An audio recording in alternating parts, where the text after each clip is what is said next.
Okay, so what did we say? What is atomic structure? What are we trying to look at? So it basically we start to build from the simple things that we already know. Okay. One thing that we know is when you are given a nuclear notation, for example, the nuclear notation of sodium 2311, right? We know that this denotes what we call the atomic number.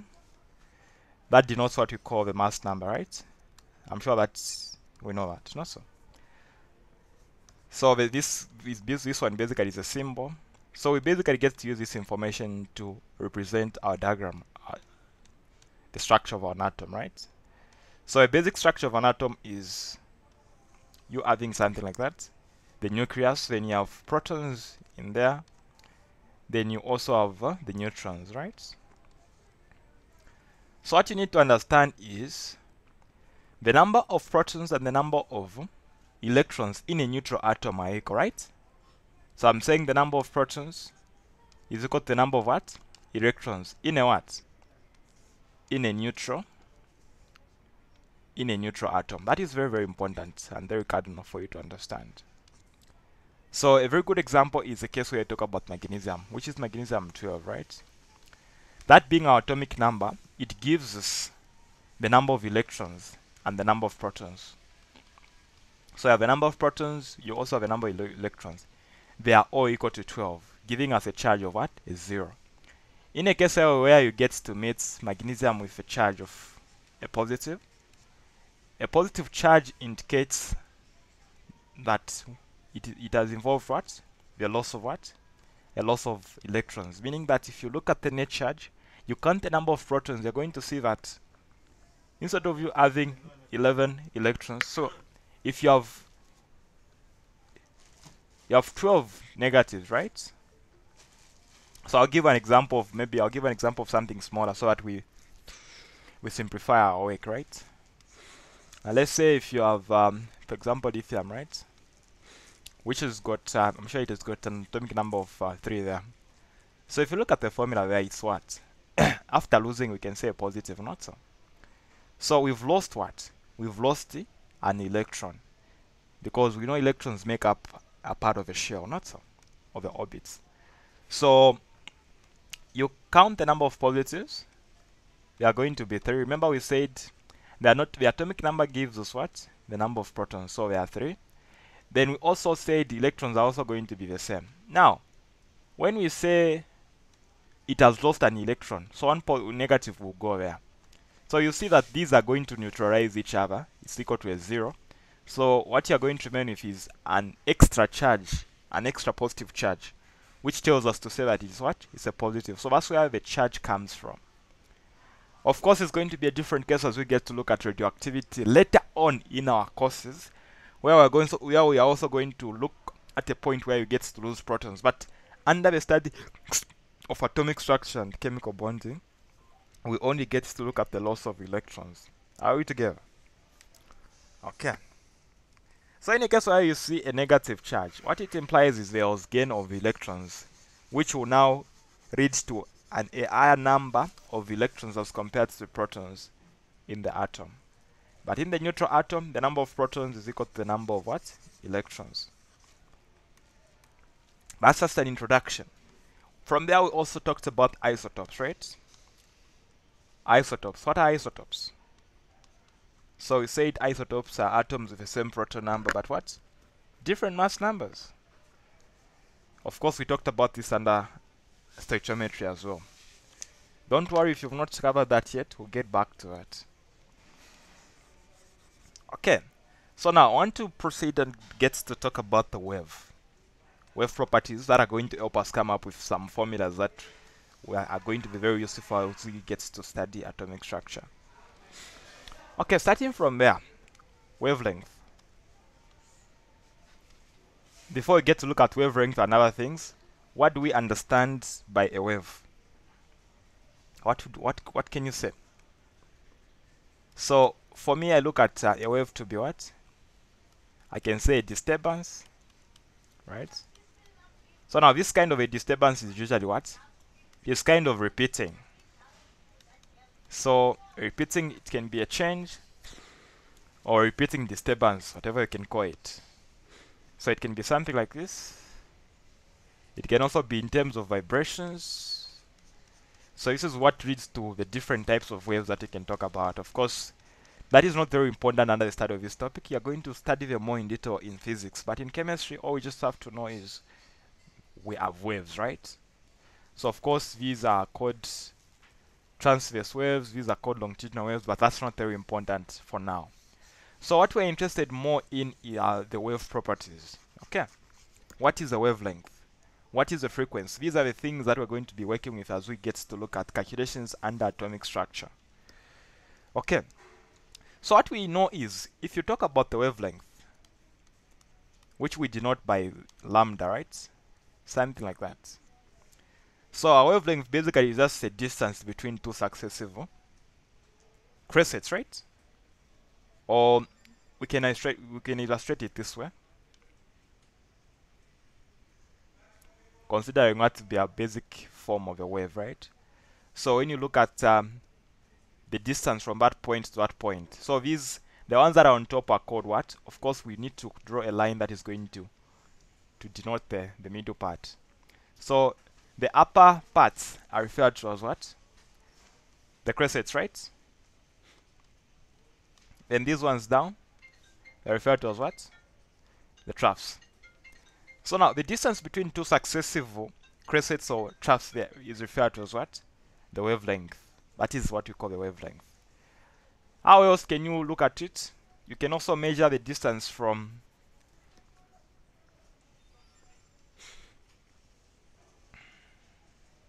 Can you get me?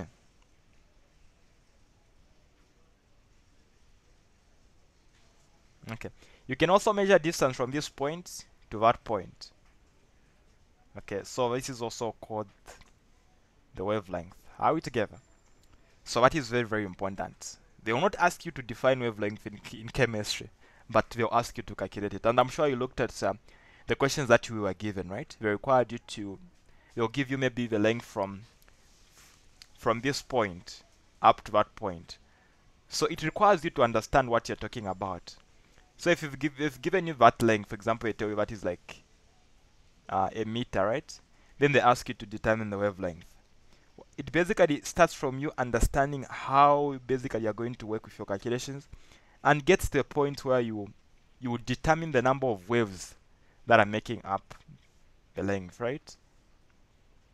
So I can say from this point to that point we have a single wave. Again, from this point to that point we have another wave. Alright? So I can even add, usually they would give you an extra one there.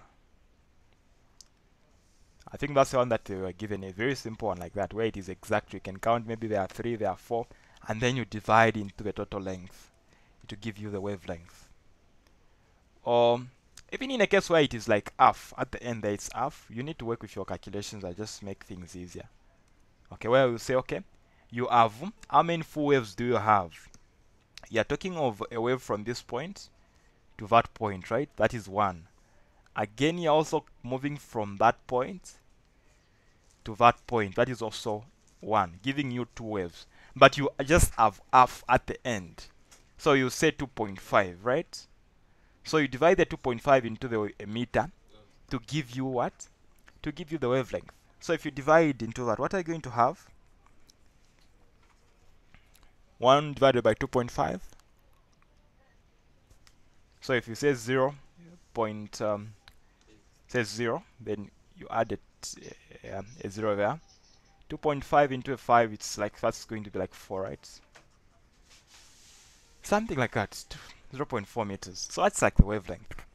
And this is a question that the people are doing. Is it chemistry 1010? This is one of the questions that you had. But it was actually easier because you were able to determine that the exact number of waves were, is it 4? Something like that. So that is what the wavelength is all about. Okay. The distance between two successive crescents. Okay. Then what else do we need to understand? Frequency. Frequency basically comes from the word frequency, right?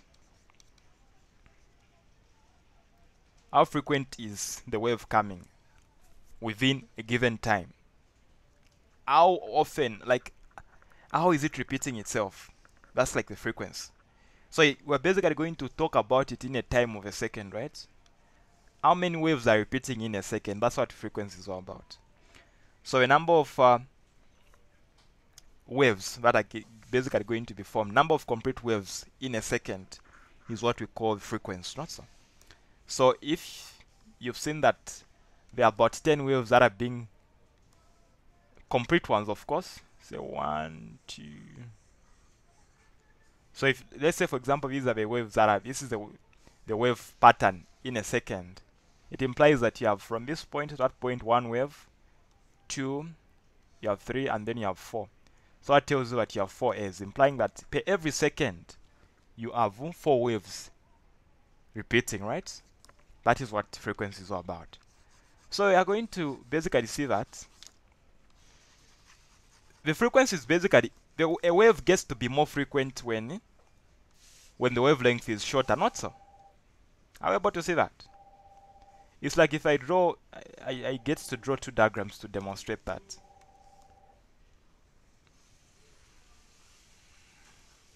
The wave is more frequent there. So if you look at diagram A, then B, the one on top, the wave is more frequent, right? Meaning that it is of high frequency, not so. It is of high frequency, but you've seen that as the frequency is high, the distance between 2 crescents is basically smaller, right? As compared to the one down. And in a case where there are few waves, like where the wave is not so frequent, the wavelength is longer, right? Can we see that? We can see, not so. So what can we say? The higher the frequency, the shorter the what?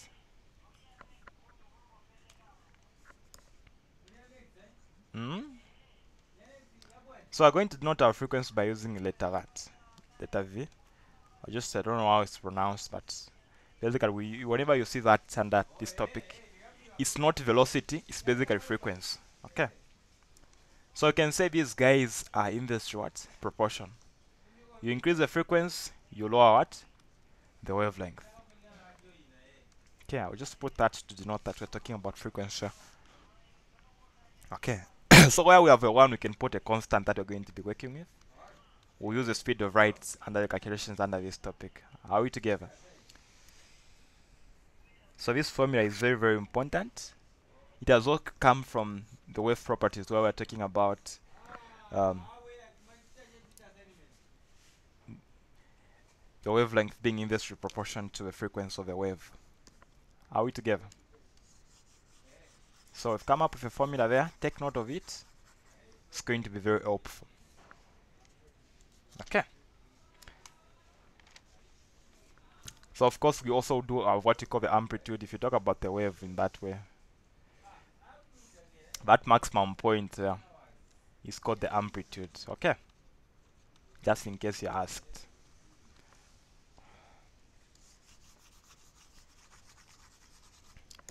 So we also have what we call the wave number, which is something that is something easy. So you look at it as wave number. So it's denoted whenever you usually see something like that, denote the wave number. So the number of waves per unit length. Okay. So the formula is 1 over what? Over 1 wavelength. 1 over wavelength. That is what wave number is. Just divide the wavelength into a 1. You'll be able to get what we are calling the wave number. And going back to our formula where we are saying our frequency is basically equal to speed of light over what? Over our wavelength. So you can say this is the same as 1 over what? Wavelength. So 1 over wavelength, we know it is what? Wave number. So that is also a formula that you can work with too.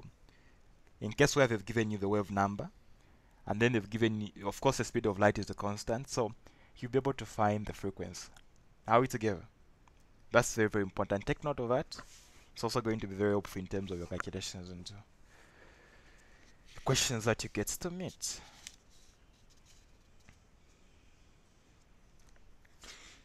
Any questions? Okay. One thing that is also important is as you get to look at this topic, what you need to expect is in most of the cases, in most of the times, they're going to question you on the spectrum, right? So on your spectrum, under the study of this topic, they are more focused on these three things. That is UV, then visible light. So even as we get to look at the issue of transitions, you'll see that we are more focused on these three. So what is very important to understand is, of course, this side we are going to high frequency radiations, right? There is the X-rays, gamma rays, all those things are this side. This side, you're talking about longer wavelength. So meaning that low frequency, not so. So what you need to understand is the visible light has a range of 400 to 700 nanometers, right? Now look at what I've said. I've said going this side, you have longer what? Wavelength. Going this side, you have what? High frequency, meaning that you have lower what? Or shorter wavelength. So what is that supposed to mean? If you know this, and then I tell you to say,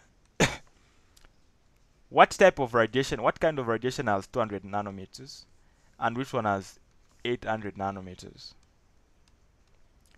So I've said there are only three things that you're going to focus on.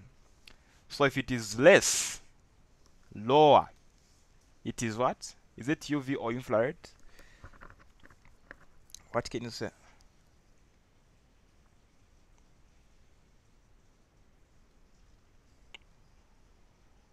What are you able to see, guys?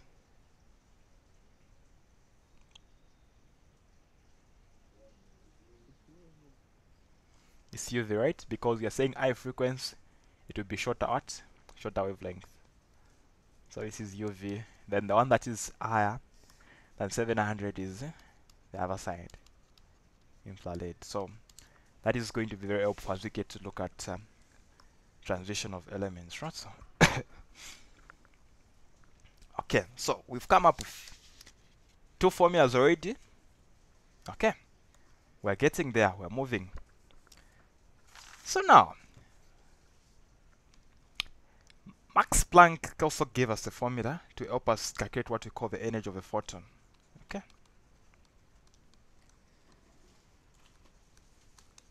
So of course, photon just referring to light, right?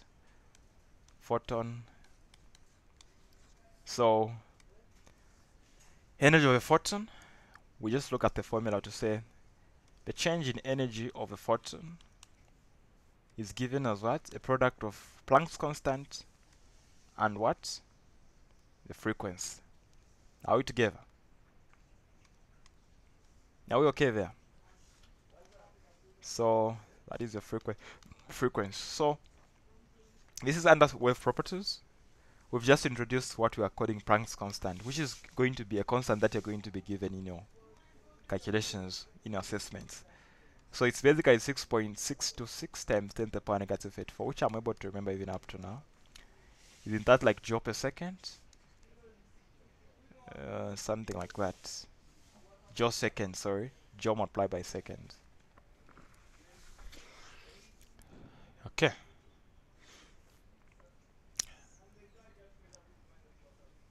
So we know that from the other formula we said the frequency is equal to what? Speed of light over what? Wavelength. So you can also calculate the energy. In a case where they've not given you the frequency, you can just say h over what? H multiplied by c over what? Wavelength. So this is where these formulas are coming from. You don't need to know all of these formulas. Just know that one and this one. Then you are able to come up with this one. Just know the source. Understand the relationship between frequency and wavelength, of which you know they are inversely proportional. And the constant that you're working with is the speed of light. Then the other part, you know the energy of a photon is the product of the frequency and the Planck's constant. Then you're home and dry. Are we together? Are we on the same page? Okay. Then the other thing is, I'm sure you were assessed about this in your, is it your, I don't know if it's assessed your assignment 1. Wave particle duality, nature of a photon. So a photon possesses both wave properties and what? And properties of a particle. So that is what you need to understand. So wave particle duality principle tells us to say the ability of a photon to possess wave properties and properties of what?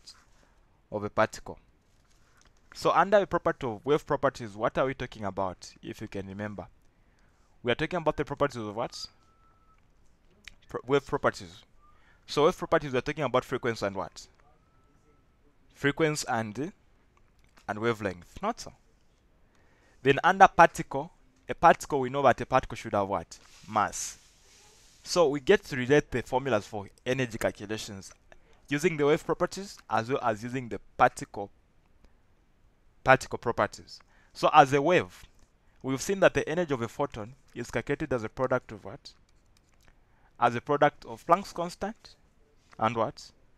And our frequency, not so.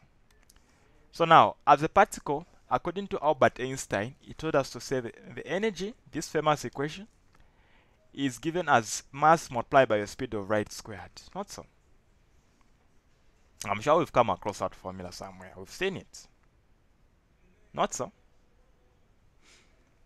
So now, we can also say this formula that we are seeing this side, we want to express it in terms of speed of light. Since we've seen speed of light is there, so we can also express this one in terms of speed of light. Well, we know that our frequency is basically the speed of light over what? Wavelength. So we therefore have hc over wavelength. So now we know that the energy is the same, since we're talking about the same photon, not so. We can equate the two formulas so that we have mc squared is equal to hc over what? Over wavelength there.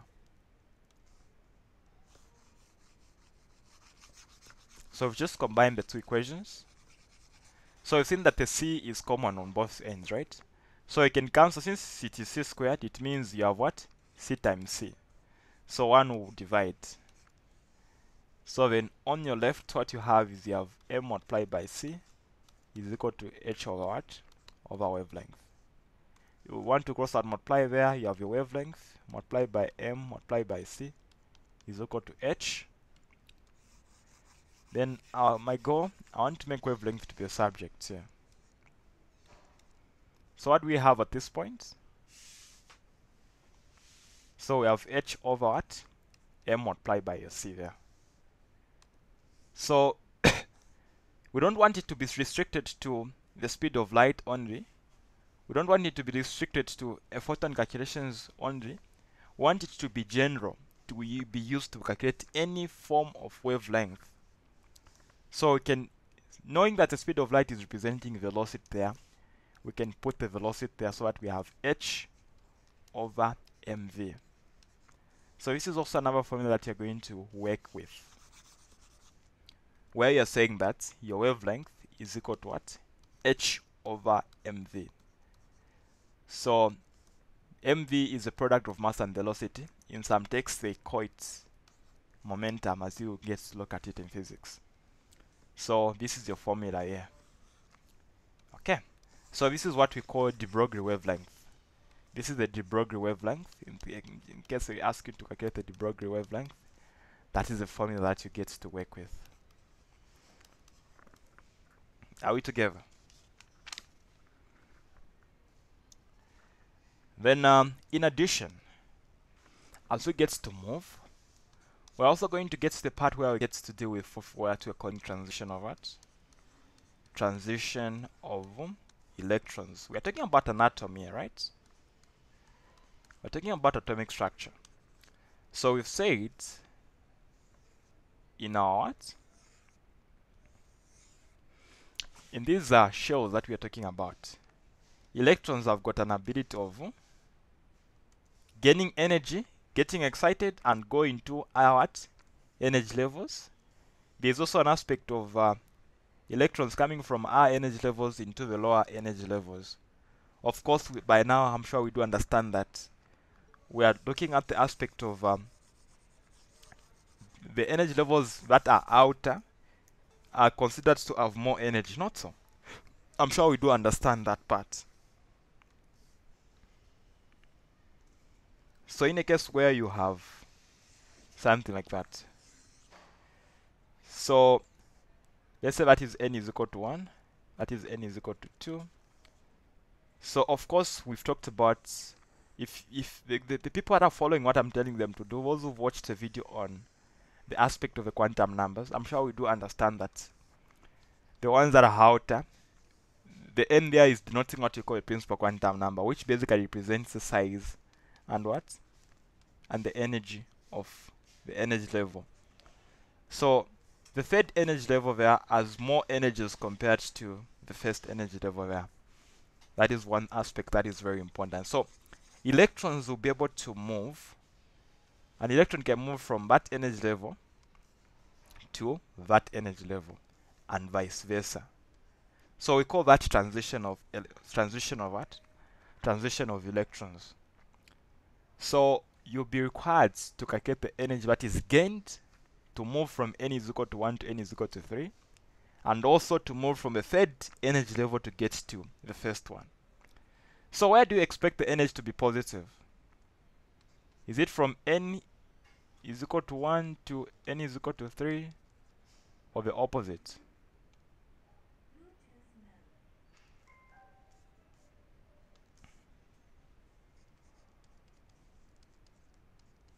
When is it going to be positive? When is energy going to be positive?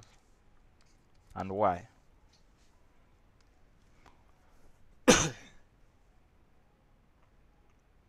Mm-hmm. Do you have anything to say, Mr. Ezra?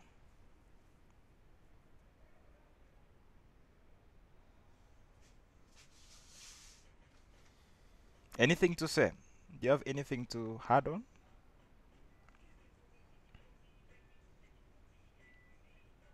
So for people who've just joined, we are saying that if you've registered for the catch-up class, classes will start tomorrow.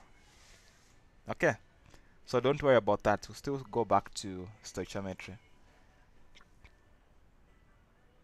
Okay, but I also I recommended that you should also be attending the progressive classes so that, yes.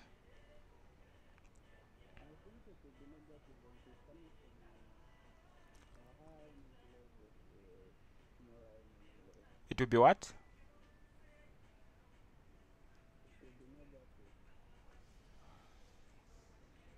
Okay, so there is saying it is negative, then here to be positive. Is that what you're saying?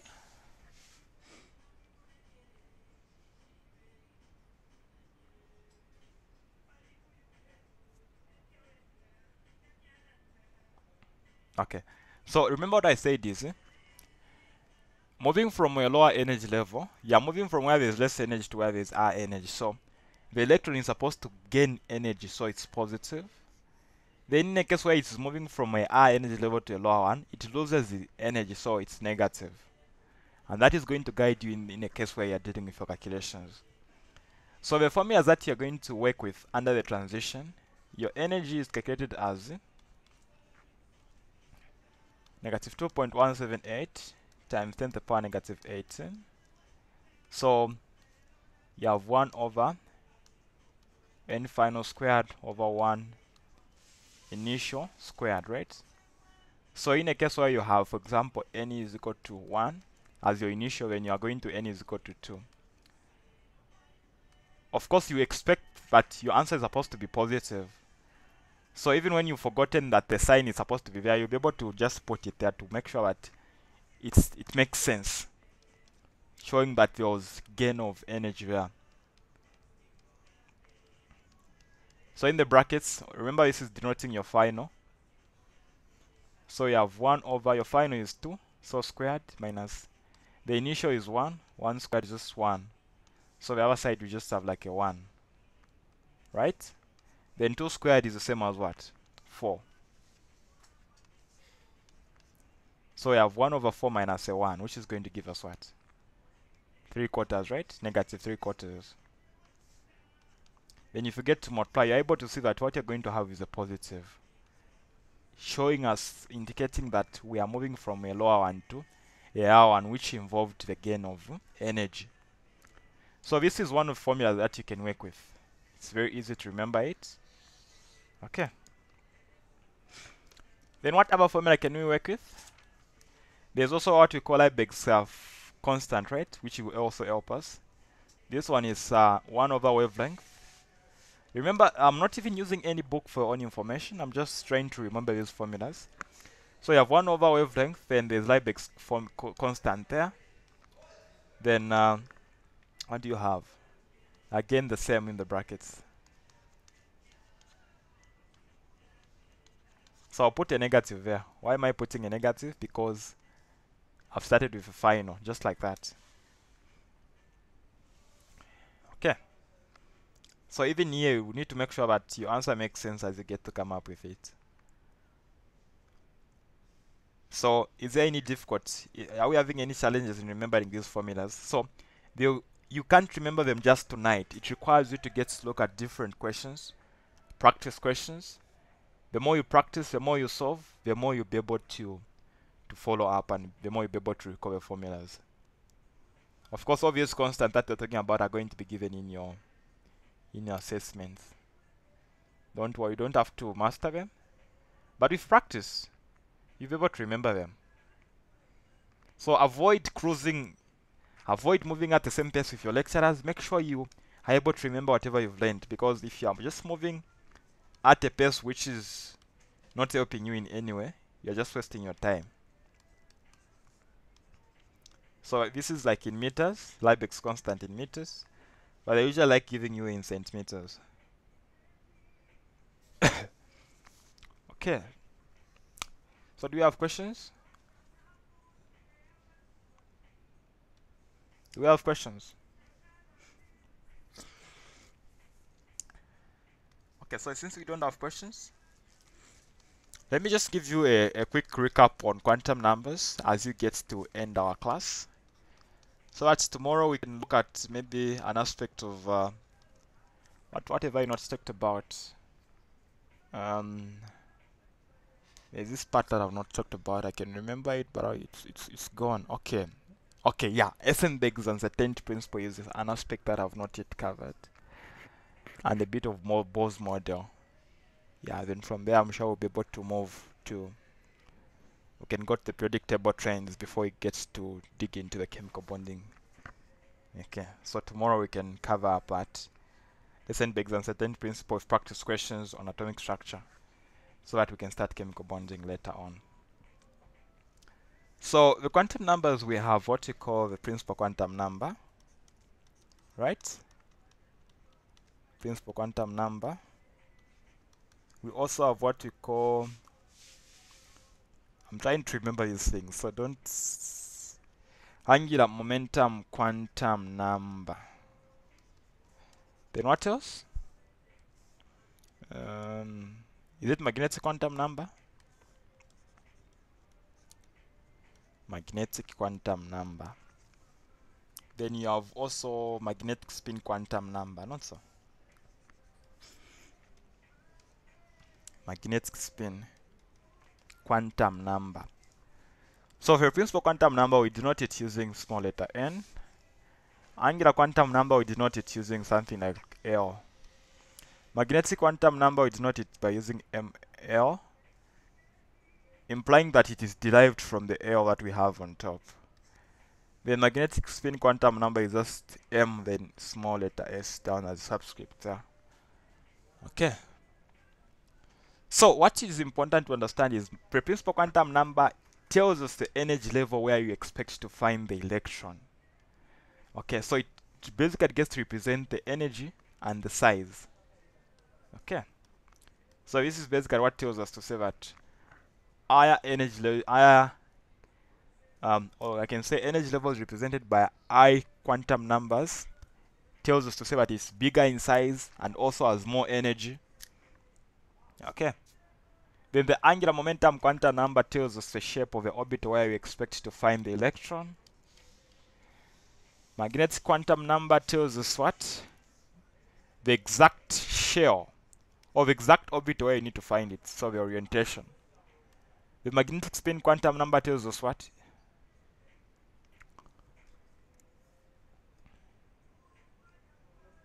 Am I able to remember these things? So magnetic spin quantum number will just tell us whether it's facing up or down. Okay. So there are some guiding principles, of course. One of the principles under quantum numbers is what we call, is it Pauli exclusion principle? This one tells us to say that it is not possible for two electrons to possess the same set of quantum numbers. So there are no two electrons that are going to have the same quantum numbers. Whether it is not possible, they will have at least one different. That's what Pauli exclusion tells us to say. So I'll give an example now. Let's say you have a principal quantum number of n is equal to 2. This is telling us to say that the electron that we are talking about may be part of what? The second shell or energy level. So now we said, apart from the principal quantum number, we also have what we are calling the angular quantum number, which is denoted by L. So our formula is basically, we move from 0 all the way up to what? To n minus 1. So in this case, we are going to move from 0. N minus 1 in this case is just a 1, because our n is 2. So we only have 2 orbitals in the second energy level. How are we together? We only have 2, because remember I said for the angular, we are looking at the shape of the orbital, so we only have 2. If you go to the first one, n is equal to 1, n minus 1 is a 0, so you only have L is equal to 0. So you only have a single orbital, which is S. So that is sp. So this is even able to make your life easier, telling you the shapes of the orbitals that you need to expect. I'm sure we do remember what last time we had a physical class, I was talking about something like that, giving the electron configuration, for example, right? So for the third one, we have 3, right? You have a D there. So that's why if you go to if you go to n is equal to 2, you find that you're moving from 0 to n. N is equal to 3, sorry. So you're going to move from 0 up to n minus 1, which is 3 minus 1, giving us a 2. So in this case, you have 3 orbitals, SPD. Okay. So we've seen that basically our angular quantum number is denoting the shape of our orbital. Then each angular momentum quantum number has its own magnetic quantum numbers, implying that each orbital has its own suborbitals, right? So this one, the formula that we get to work with when I'm finding ML is you move from the negative of the number that you have to its positive. So for L is equal to 0, it is just 0 because you don't have a positive and a negative of 0. Then for that one, yeah, from negative 1 to positive 1. So negative 1, 0, and 1. So this, noting that L is denoting our S and our P orbitals respectively. Are we together? You guys are just too quiet. Like, it's just too quiet. Oh, I've talked too much. Am I too fast? Huh? I'm too fast. Wow. Okay.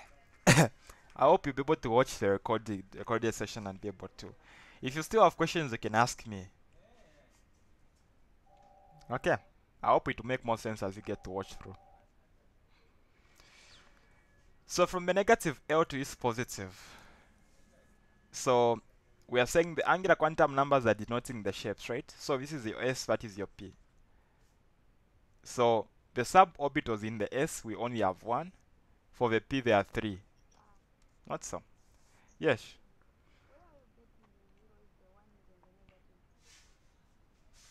The what?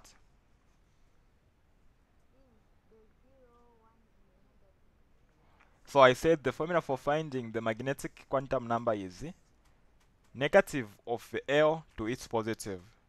So if you have your L being equal to 1, you need to move from its negative to its positive. And write the integers in that order. So in a case where you have L is equal to 2, you need to move from negative 2 to its positive. And write all the integers in between.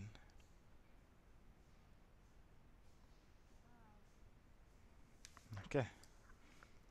So for the s orbital, there is only a single subatomic orbital. So this tells us why we only have 2 electrons in the s orbital. For the p, we have 3 subatomic orbitals.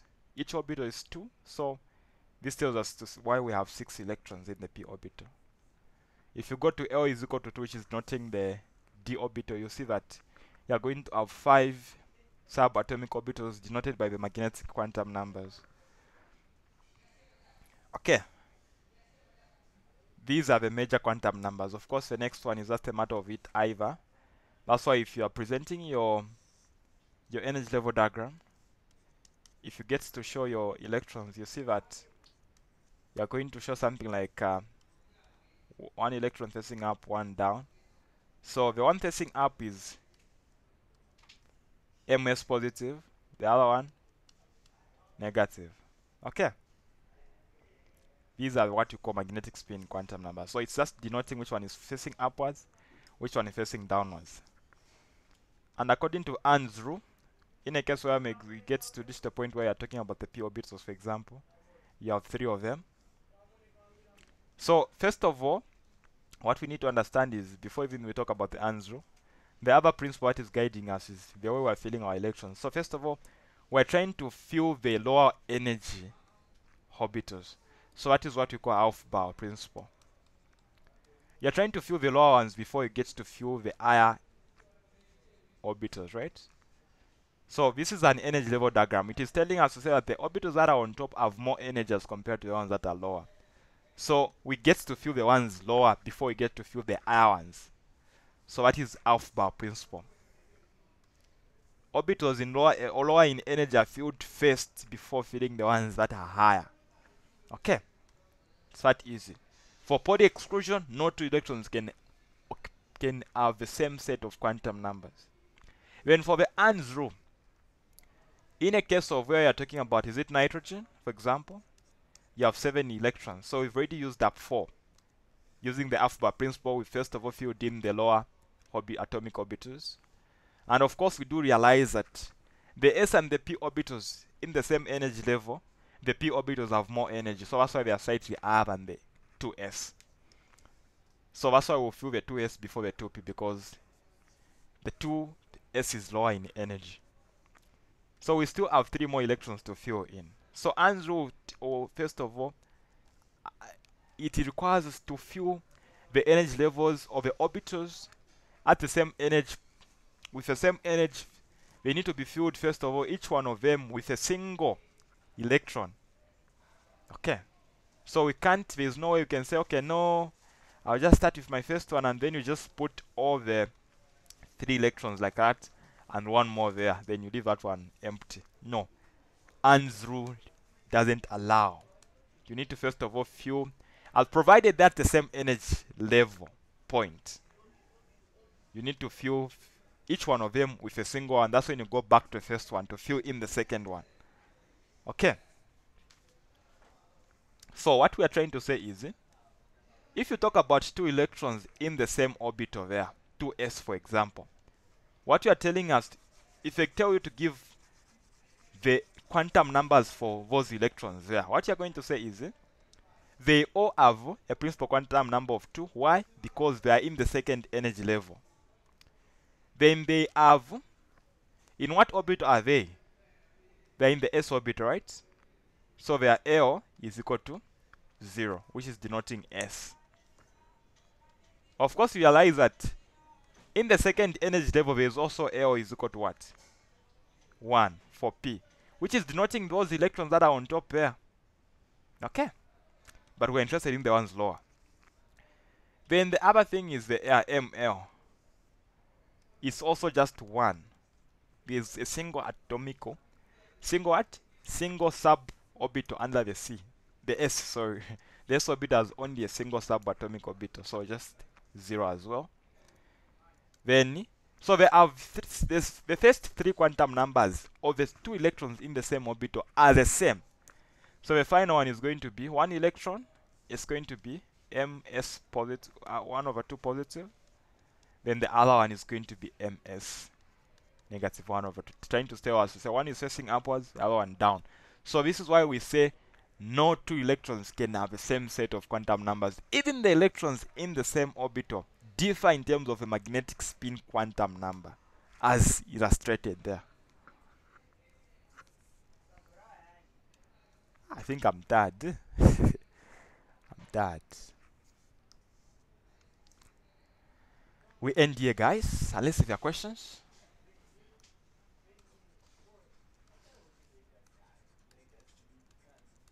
Are there any questions?